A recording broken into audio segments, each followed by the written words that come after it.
Russell, a friend of Sarah Ferguson, has revealed that she's on the cusp of a nervous breakdown as her daughters are being dragged into the scandal over her association with Jeffrey Epstein. Sarah Ferguson is deteriorating. Andrew is reportedly less tense than the former Duchess of York, who was once the royal family's comeback queen.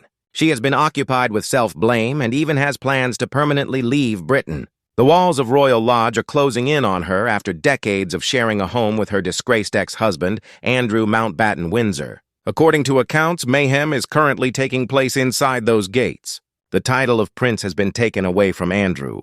He has lost his honors. Additionally, he has consented to relinquish the 30-room Royal Lodge, which he has occupied for decades on what many refer to as peppercorn rent. The hallways of the mansion are lined with boxes. Unopened Amazon packages pile up, a mound of clutter that represents years of privilege crumbling in slow motion. Moving all of their belongings out will take weeks, if not months. Those close to the couple say the scene feels like the aftermath of a storm, and Fergie for once doesn't know how to rebuild, a source told the Daily Mail. "What if I hadn't done this?" she asked repeatedly. One source asked, "What if I hadn't done that?" She is holding herself responsible for everything. Sarah Ferguson was a master of reinvention for decades. The scandal-plagued Duchess who always recovered with humor, charm, and a fresh endeavor.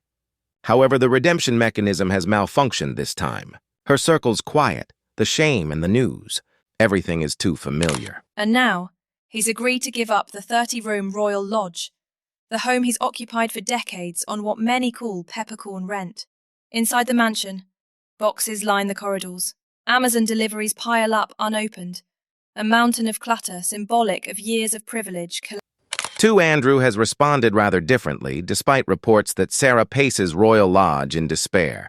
According to several stories, the disgraced king has entirely distanced himself from the outside world and spends hours playing video games indoors. He is described by family members as being cooped up in his personal space, reclusive, and escaping into screens as the outside world crumbles. This picture sums up the current state of the House of York quite well. A former duchess drowning in regret and a fallen prince clinging to diversions. Divided by denial, formerly bound together by scandal. The pivotal moment occurred when it was disclosed by the Mail on Sunday that Sarah had personally emailed Jeffrey Epstein to express her regret for publicly separating from him. What remained of her public image was ruined by the email. She was dropped by ITV. Publishers Of course, this situation has affected Sarah Ferguson. She's been forced to relinquish her titles. I think it's quite unfortunate, that we have to discuss people's mental health in all of this, because it will no doubt take a huge effect. Retreated. Even her latest children's book, Flora and Fern, has been postponed. Originally slated on October 9th, the book's publication date was subtly rescheduled for late November. Industry insiders characterized the move as reasonable considering the controversy surrounding her name, while WaterSaint confirmed the adjustment. The silence from her partners is deafening to a lady who has made forgiving her livelihood for decades. You must comprehend the pattern in order to comprehend its collapse. Andrew Lowy, Fergie's biographer, describes his lifelong addiction to excess in his book The Rise and Fall of the House of York. At Bloomingdale's, she once spent $25,000 in a single hour. She had a small army of servants, including cooks, chauffeurs, nannies, gardeners, and even a flower arranger, and she took 9 holidays a year. Every night, roasts, sides, and desserts were offered for dinner, which was compared to a medieval banquet, with the majority of the food being wasted. She was drowning in £7 million of debt by the middle of the 1990s, and she turned to sponsorships and business partnerships to maintain her image as a princess who would not go away.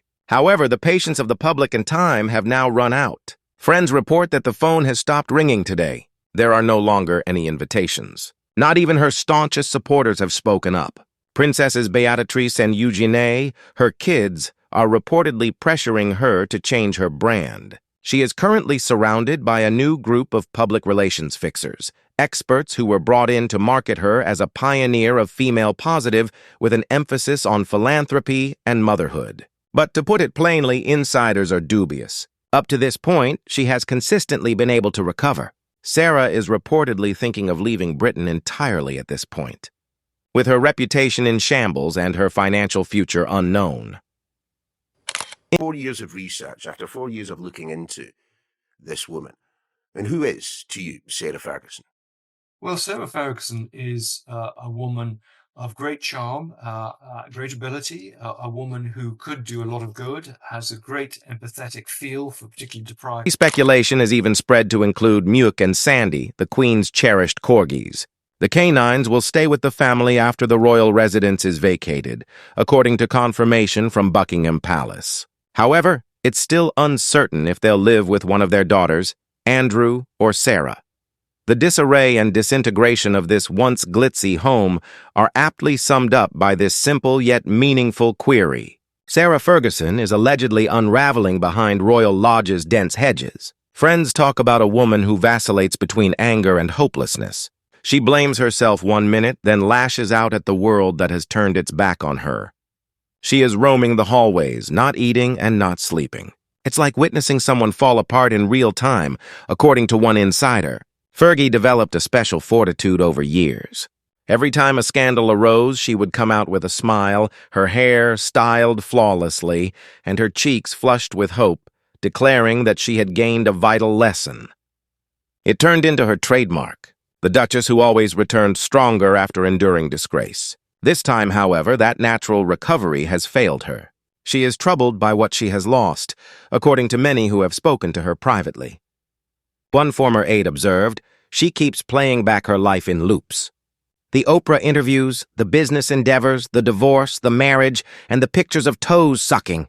She is obsessed with every mistake she made, believing that if she had done one thing differently, this whole situation would not be occurring. According to family sources, her daughters have taken over, discreetly keeping an eye on her health and encouraging her to get help. One said, "They've never seen her like this." She fears both financial collapse and public humiliation, as well as the realization that this is her only chance. The fact that this collapse is taking place completely in the open is what makes it so remarkable. The media has imprisoned the lady who once courted it. Every comment that was leaked, every picture, and every headline digs a little further. According to one source, she is unable to turn it off. She reads everything.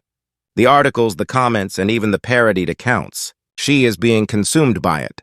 Her recent attempts to exert control have failed miserably. According to reports, the new public relations team that was brought in to help her recast herself as a pioneer in female empowerment is having trouble. One counselor gave a direct description of the difficulty. When the audience witnesses excess, denial, and reliance, how do you market empowerment? A tell-all memoir is being discussed as a desperate attempt to regain the story. Even Fergie's favorite tactic, though, seems unattainable anymore. According to a top editor, no big publisher will deal with her at this time. She is no longer insurable. There is just too much chance of new discoveries. While Sarah wanders from room to room, gripping her phone, waiting for calls that never arrive, Andrew spends his days cooped up playing video games. Once a sign of resistance, the house now serves as a source of motivation for two individuals who are unable to let go. An almost sad incident was recalled by a longtime friend. The unopened boxes aren't the only thing. It's the mood. The panic in the air is palpable. She is witnessing the disintegration of everything. Furthermore, there is nothing left to conceal. The remaining members of Fergie's devoted team are reportedly cautious since they don't know when the next emotional outburst will occur. She has been on the verge of losing it due to the stress of eviction, financial hardship, and public shame. According to one insider, she is delicate. The hard exterior has broken. This woman is truly terrified of what may happen next. For the first time in decades, according to those close to her, Fergie has no strategy, no brand alliances, no lucrative speaking engagements, and no assured residence. She no longer had the network that supported her. According to one acquaintance, she's becoming aware of how few genuine friends she still has. The title was well received. Without it, she is by herself. This is the last act, according to royal observers. The time at which Sarah Ferguson had to either honestly change herself or completely vanish from the public eye. However, the question still stands. Is she strong enough to do either? Because there is something much more human below the press releases and the sensational headlines. A woman facing her own mythological downfall. Once the epitome of survival, the Duchess now has to deal with the one scandal she cannot avoid. Additionally, movers are getting ready to disassemble Royal Lodge piece by box. Sarah Ferguson's story, her ascent, her reimaginings, her relentless need to be seen, ends in silence rather than with cheers. Thus, the once inseparable duo who dubbed themselves the happiest divorced couple in the world now find themselves on opposing sides of the same downward spiral. The Duchess, who used to thrive on attention, now avoids it. And as she stealthily gets ready to depart the UK, it's still unclear if Sarah Ferguson is actually escaping the mayhem or is merely escaping herself. To ensure you don't miss my most recent updates on the royal, please ring the bell and subscribe. Ring the bell and subscribe.